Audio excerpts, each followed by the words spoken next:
Today we're talking about how I get to a design.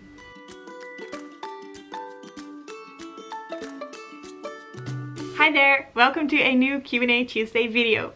If you have a question for Q&A Tuesday, please leave it in the comments down below so I could answer your question maybe in the next video. Linda left a comment on a video asking, how do you start your design process? Do you start with a block, a theme, or a color? I think that's a wonderful question. So for me, it kind of differs for every project how I get to the final design. So I thought let's take an example and talk you through how I designed it. Since we're about to start the new Sugaridoo Bernina Quilt along 1, 2, 3 in January, that is starting on the 14th of January. Let's talk about how I came up with that design. So that particular design started out with an idea of that I wanted to teach how to quilt. And for that I needed a canvas to quilt on. And at first I thought, well, let's just sew together squares and then we can fill in each square with a different quilting design and then put some borders or sashing in between. But it felt kind of boring.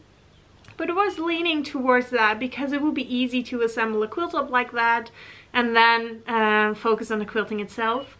But then I thought everybody would put in so much effort to quilt all those blocks and then we would just have a quilt with big squares and very pretty quilting. So that didn't really work out, and what happens then is that I just leave it. It will continue growing somewhere, I guess, in my head, but I will just leave it and think about it sometimes, or I have a little note in my notebook that I was thinking about it and what my ideas were, and then I will just hit the pause button and then let it rest for a bit. And then all of a sudden I think it was a very busy day. I was with the kids and then it was just 1 hour of quiet. All of a sudden I thought, let's think about things, objects that I can draw as squares. And then I started kind of brainstorming things that I could draw that had a big surface. And that is how I came up with trees. So I thought I want to have a square kind of design, but not a square. So I actively started looking for square-like objects. And that is how I came up with these little trees. So a big surface to quilt, but not really a square. That is how I came up with this design. And then I started out with a sketch of a big tree like this. And then drew a bunch of these trees together and then still wasn't happy with it, so then I adjusted it to make a few different sizes of trees, and then thought it's also fun to make those tiny trees in between. So yeah, that is how this design came to be. And then what I do then is to go from sketches. Sometimes I sketch on paper, sometimes I draw on my iPad in Procreate. And with this design, I think I drew them in Illustrator.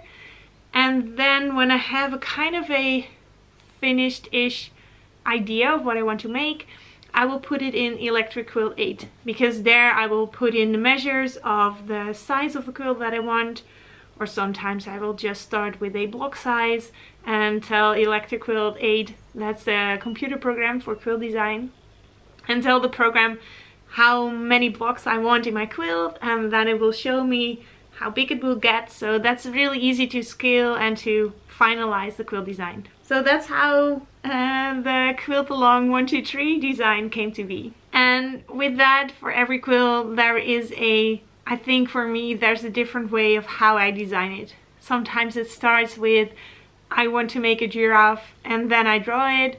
Sometimes it starts with I want to make a table runner. What can I make that I can make a lot of blocks and that it will still look nice? So all different kinds of ways, but this is one example of how I designed the 1, 2, 3 quilt. I hope this answers your question. Thank you for asking it, and see you next week in the next Q&A Tuesday.